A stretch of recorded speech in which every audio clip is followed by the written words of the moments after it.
Hello दोस्तों। मैं summer अंकारी स्वागत करता हूँ आप सभी का मेरे यूट्यूब चैनल पर। तो दोस्तों, आज की वीडियो में हम देखने वाले हैं चैप्टर नंबर 5 और unit number 5 of the first year MSc mathematics linear algebra subject guys. Okay, so what is the name of the chapter? Name of the chapter is dual vector spaces and multilinear algebra guys. Okay, so we have to see in this chapter. So guys, आज का video बहुत ही अच्छा है और I think दो video में ये जो फर्स्ट टॉपिक है, that first topic is question spaces and dual vector space will भी कवर हो जाएगा। ओके, सो रिमेनिंग है चैप्टर दो, chapter 5 and chapter 6।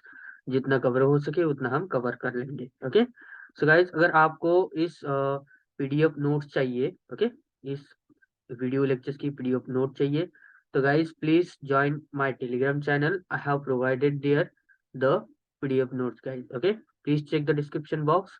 I have given the link of the Telegram channel. Okay, so let's start the video guys. So firstly, the definition. What is the definition? A relation on x. Okay, so relation is defined on capital X is an arbitrary set. Means ये जो x है वो क्या है? कोई भी एक arbitrary set होगा of order pairs. उस सेट में कैसे एलिमेंट्स है? Order pairs. This script R. Okay, it is known as script R guys, and that is a order pair AB where this A and B are belongs to the X. A and B किस में belong है? X में belong है. Where order pair means that we identify this order pair AB with order pair A dash B dash only if A is equal to A dash and B is equal to B dash. Means A की value A dash होनी चाहिए, B की value B dash होनी चाहिए. Okay, so this is known as the relation guys. Now next is the definition. A relation script R on a set capital X is called an equivalence relation. Okay, ये जो relation R होता है, जैसे कि यहाँ पर define किया गया है, कोई भी रिलेशन होगा उसको क्या कहेंगे? हम इक्विवेलेंस रिलेशन कहेंगे. कौन सा रिलेशन कहेंगे? Equivalence relation. कब कहेंगे? जबकि वो इक्विवेलेंस रिलेशन, सॉरी, वो रिलेशन स्क्रिप्ट आर ये तीन प्रॉपर्टी सेटिस्फाई करेगा. So what is the first property? First property is A is related to A. Okay, this script R का मतलब क्या हुआ? A is related to A. For all A belongs to capital X. हर एक A किधर होना चाहिए? X में होना चाहिए. And this property is known as reflexive property. Second property, A is related to B. A is related to B implies B is related to A. अगर A B को relate कर रहा है तो B भी A को relate करेगा. So this property is known as symmetric property. And the third one is A is related to B and B is related to C. This implies A is related to C. That means अगर A B को relate कर रहा है, B C को relate कर रहा है, तो A C जो है या फिर A जो है वो किसको रिलेट करेगा? C को रिलेट करेगा. And this property is known as transitive property guys. Okay, yes, next theorem.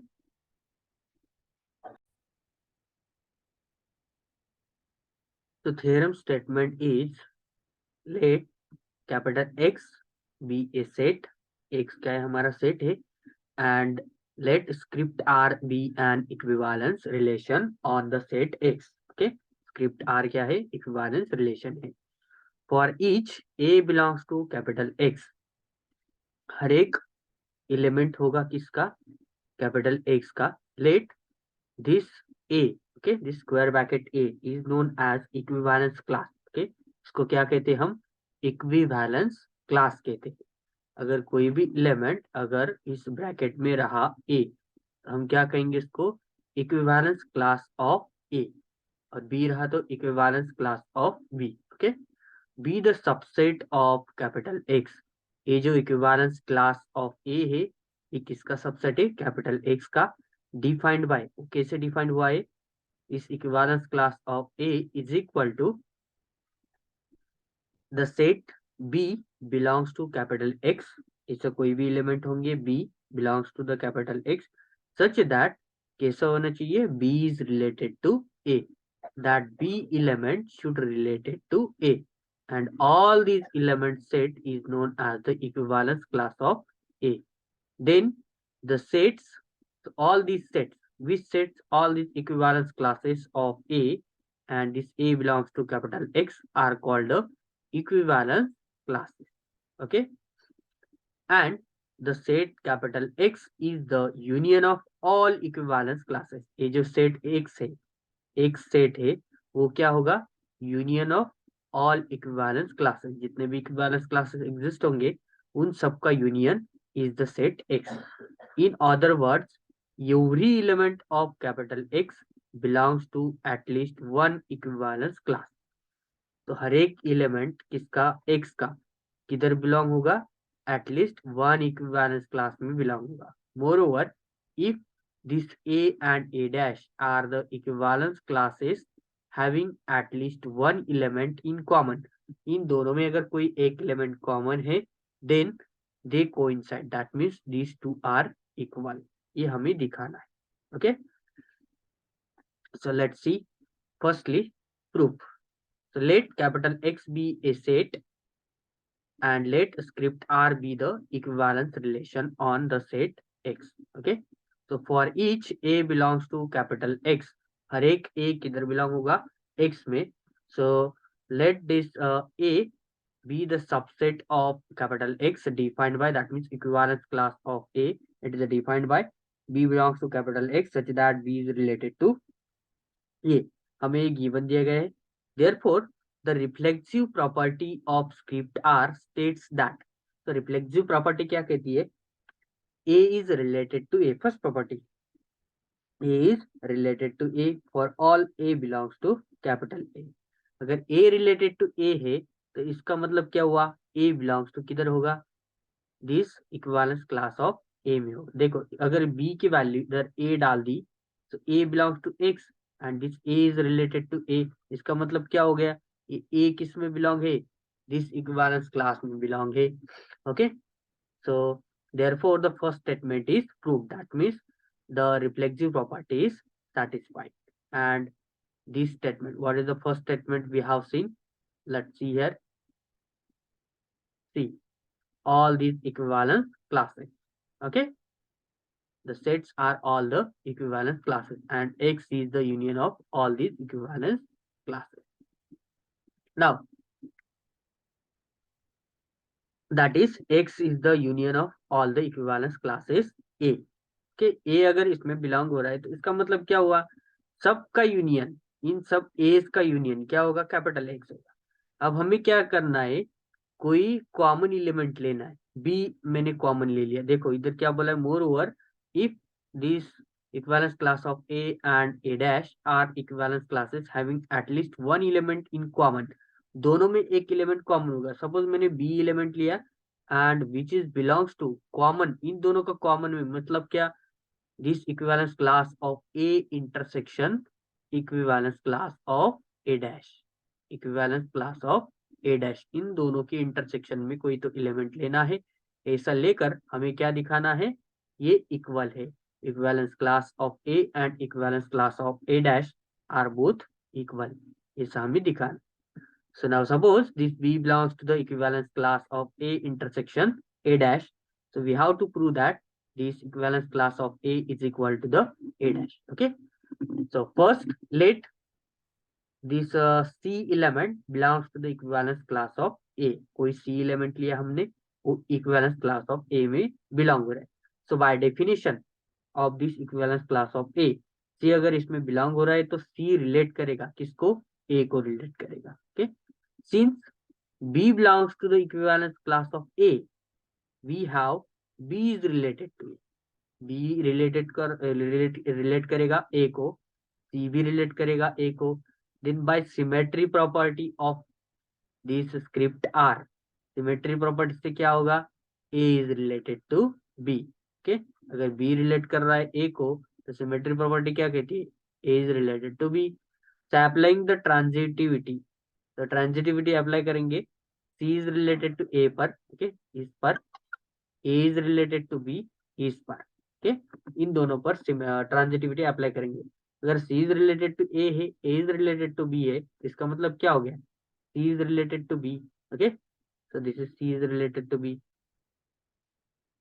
Now, finally, C is related to B and B is related to A dash. C is related to B and B is related to A dash. इस पर अगर हम transitivity apply करेंगे तो हमें क्या मिलेगा? C is related to A dash. इसका मतलब क्या हो गया? C belongs to A dash. हमने C कहाँ बिलोंग किया था? A में बिलोंग किया था. देखो C belongs to A. अब C कहाँ में है? C किस में है? A dash में.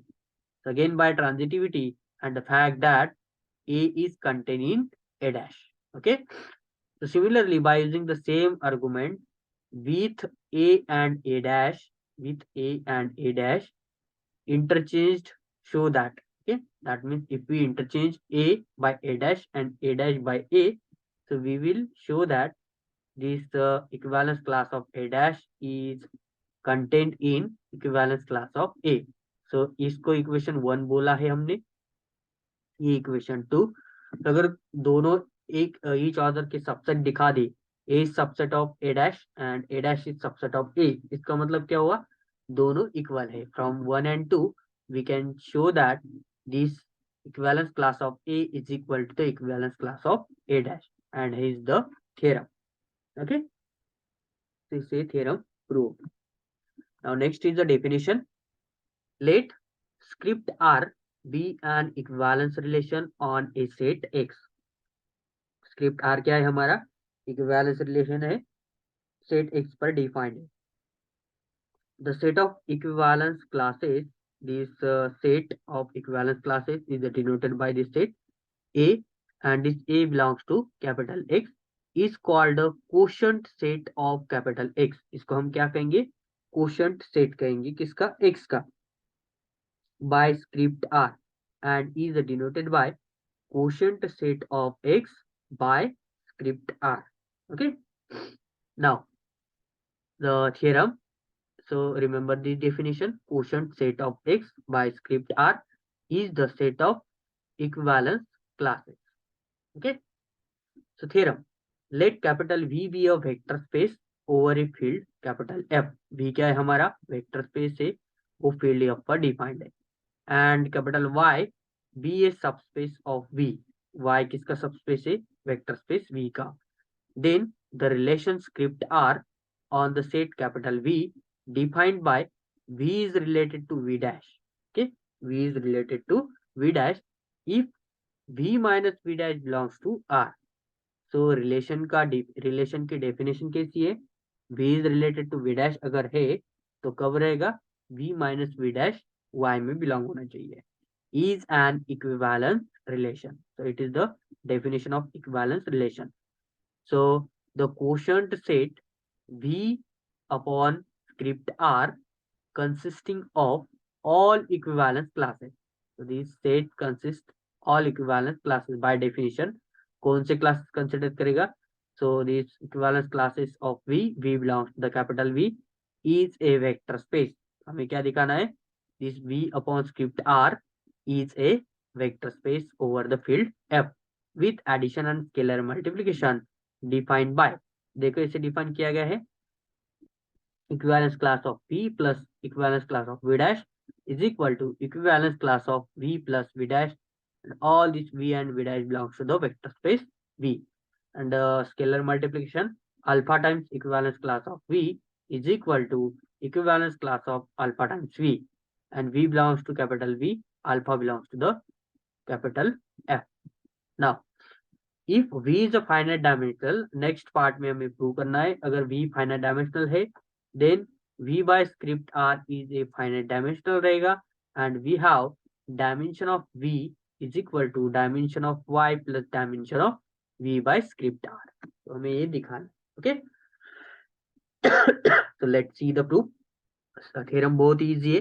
पहले हमें रिलेशन जो है हमें दिया गया उसके इक्विवेलेंस रिलेशन दिखाना है. उसके बाद में V अपॉन R को वेक्टर स्पेस दिखाना है और ये वाली प्रॉपर्टी डायमेंशन की वो शो करनी है. ओके, 3 पार्ट्स में ये थ्योरम डिवाइड होता है.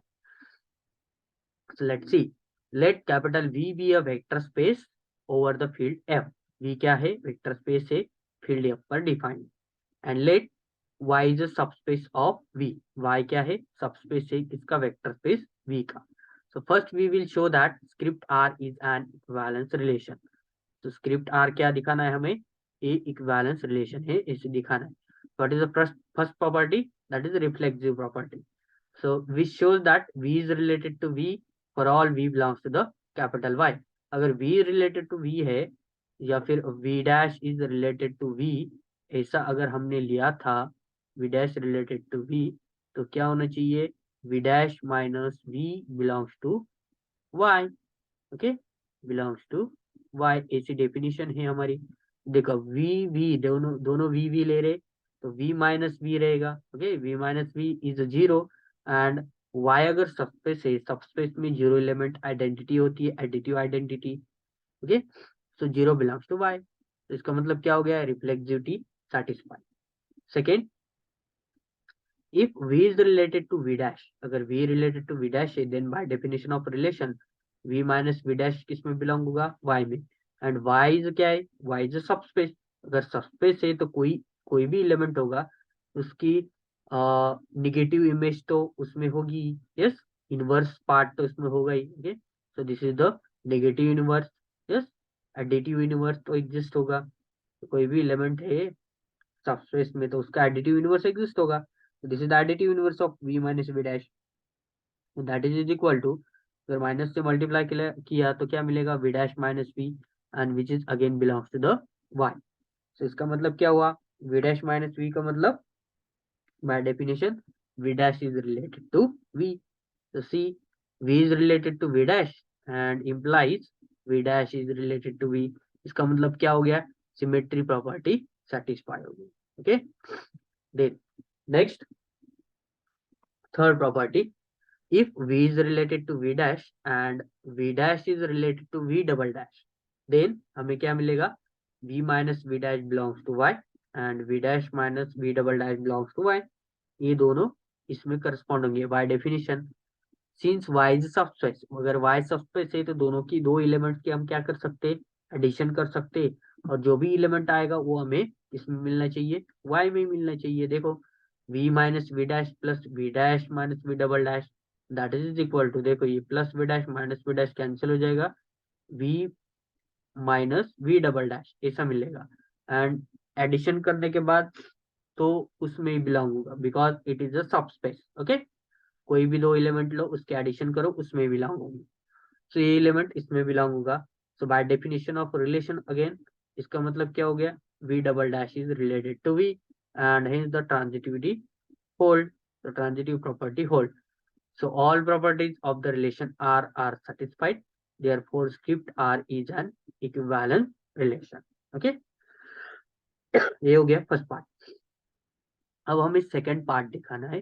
सेकेंड पार्ट में now we will prove v by script r is a vector space. ये हमें वेक्टर स्पेस दिखाना है। ओके, सो मीन्स सब प्रॉपर्टीज इसकी हमें शो करनी। लेट इस equivalence class of v is equal to the equivalence class of v1 and v dash is equal to v1 dash। ठीक है, मैं अब इक्विवेलेंस क्लास बार बार नहीं बोलूंगा, directly v dash and v1 dash बोलूंगा। Okay, then this v plus v dash is equal to, दोनों के एडिशन, ये हमें गिवन दिया गया है, v1 plus v1 dash। Okay, v1 plus v1 dash, इधर v1 कर लीजिएगा। बाय एजम्पशन वी हैव, हमें क्या है? v minus v1 belongs to the capital Y, v minus v1 belongs to the capital Y, and v dash minus v1 dash belongs to capital Y by definition of relation। So hence, अगर हमने क्या किया? इन दोनों की addition कर ली, that is v minus v1 plus v dash minus v1 dash, तो हमें क्या मिलेगा? v plus v dash minus v1 plus v1 dash. Again ये बिलोंग किस, ये एलिमेंट किस में बिलोंग होगा? y में ही बिलोंग होगा। देखो v प्लस v डैश, इसका मतलब क्या है?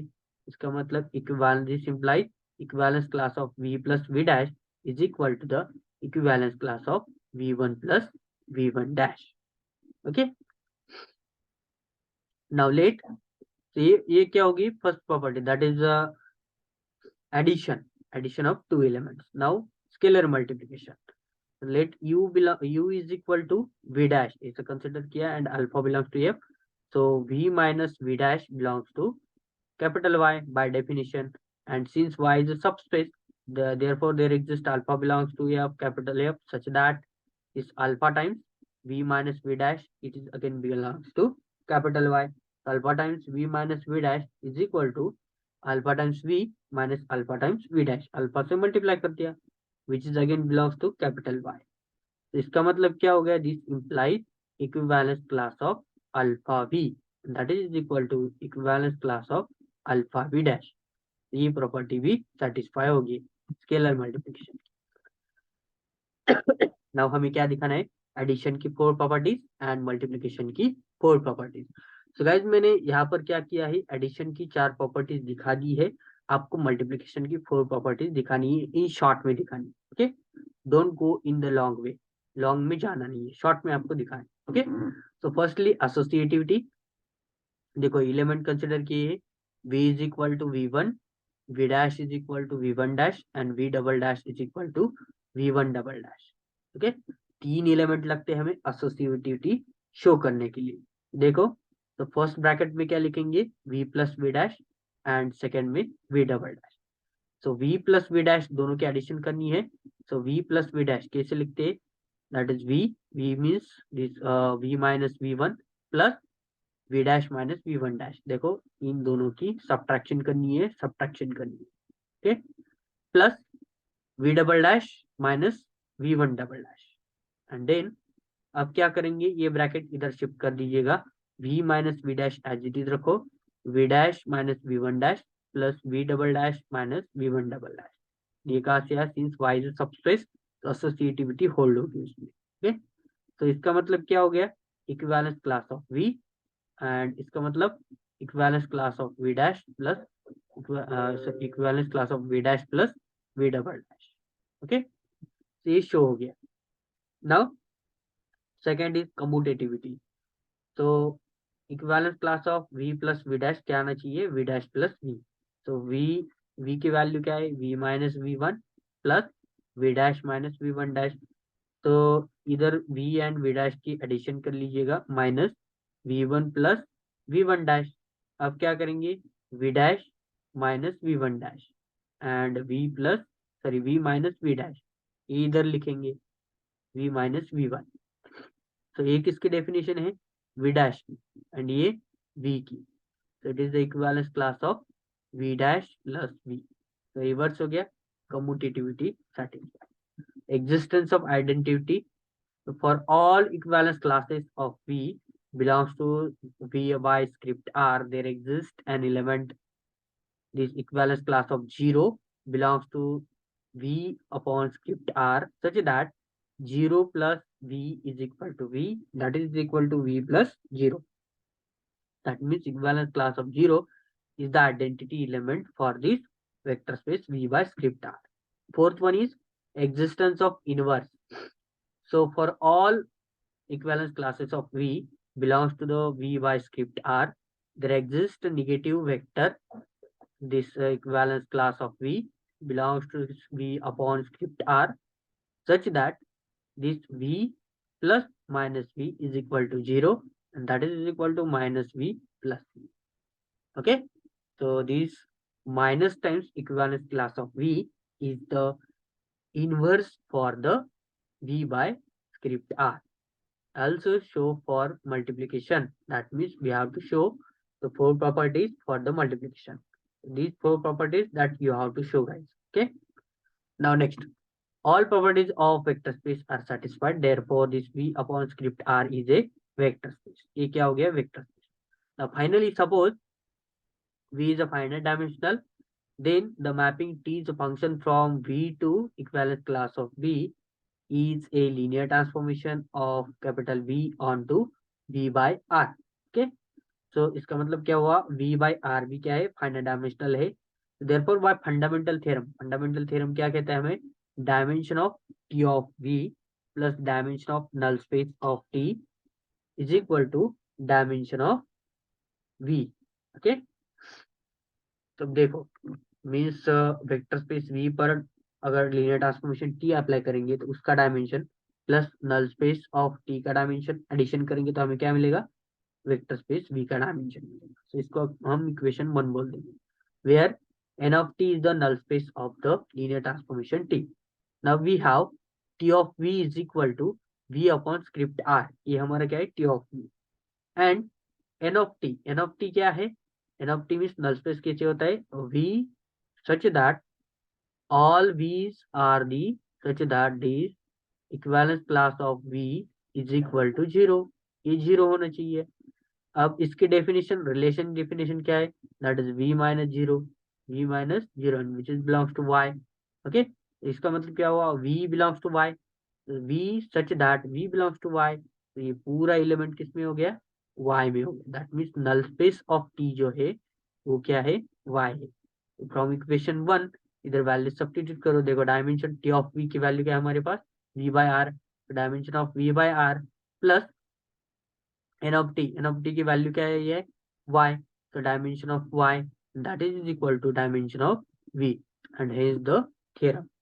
तो तीनों पार्ट में हमने इसको क्या कर दिया, प्रूव कर दिया guys. Okay, now next is the definition, let capital V be a vector space over the field F and let Y be a subspace of capital V, Y क्या है, V का subspace है, and therefore the vector space V by script R defined by this equivalence class of V plus equivalence class of V dash, that is equal to equivalence class of V plus V dash. V and V dash belongs to the capital V, and alpha times V is equal to equivalence class of alpha times V. This V belongs to capital V and alpha belongs to capital F. Then आगे क्या कह रहा है देखो, consisting of all equivalence classes, okay, consisting of all equivalence classes, this equivalence class of V such that V belongs to capital V with addition and scalar multiplication is called a quotient space of capital V by Y and is denoted by V by Y. Okay, so ये है addition and ए है scalar multiplication. सो ऐसे सारे equivalence classes का जो set होगा, okay, with addition and scalar multiplication, उसको हम क्या कहेंगे, quotient space of P by Y. Okay, and it is denoted by quotient space of B by Y. So this is the definition. Next definition, let t belongs to L of VV and let y be a subspace of V which is invariant relative to t। That means अगर हमने t apply किया किसी भी vector पर तो हमें क्या मिलेगा, वही vector. Okay, that is the invariant relative to t, that is t of y is a subset of y। Let now एक लीनियर ट्रांसफॉर्मेशन डिफाइन किया गया है, कैसे देखो, t suffix y, ty is a function from y to y। okay, be the mapping defined by, a mapping कैसे define की है, ty of y is equal to t of y, ty of y is equal to t of y and y belongs to capital Y, so this is the mapping। And let t suffix v by y means quotient space of v by y, which is function from quotient space of v by y to quotient space of v by y, and b, it is defined by t suffix v by y of equivalence classes of v, that is equal to equivalence class of tv, equivalence class of tv। Then this t suffix y belongs to L of yy and t suffix v upon y belongs to L of v by y, v by y। That means guys, ये जो function है वो इसमें belong होगा और ये वाला जो फंक्शन है वो इसमें बिलोंग होगा, ये हमें दिखाना, सॉरी नॉट दिखाना नहीं है, it is said that the definition, it is said by the definition। okay, so therefore the transformation t suffix y is called a restriction of I to y। ये जो transformation t suffix y है इसको हम क्या कहेंगे, it is the restriction of I to y। restriction of I to Y. I means identity, while T suffix V by Y is called a transformation induced by T, और ये जो है इसको क्या कहेंगे, it is induced by T, transformation induced by T. ये दो definition ध्यान में रखना है, okay. Transformation induced by T and restriction of I to Y. Now next example, show that t suffix v by y belongs to L of v by y v by y। That means हमें linear transformation की दो properties show करनी है। So T of v1 plus v2 is equal to t of v1 plus t of v2 ये दिखाना है। तो t of equivalence class of v1 plus v2 that is equal to t of v1 plus v2, and t of v1 plus v2 means t of v1 plus t of v2, and that is equal to equivalence class of t of v1 plus equivalence class of t of v2. Again, t of equivalence class of v1 plus t of equivalence class of v2, very easy. Now next one is t of alpha times equivalence class of v, that is equal to t of equivalence class of alpha times v, that is equal to equivalence class of t of alpha times v, that is equal to alpha times, ये alpha बाहर निकल जाएगा, t of v, again ये alpha बाहर निकलेगा, equivalence class of t of v, and alpha into this t of equivalence class of v, and this implies t v by y is a linear transformation, and hence t v by y belongs to L of v by y v by y, okay. Hence the example, okay. Now we will stop today's lecture here, okay. In next video we will going to see the remaining part from this PDF, guys, okay. So thank you for watching the video.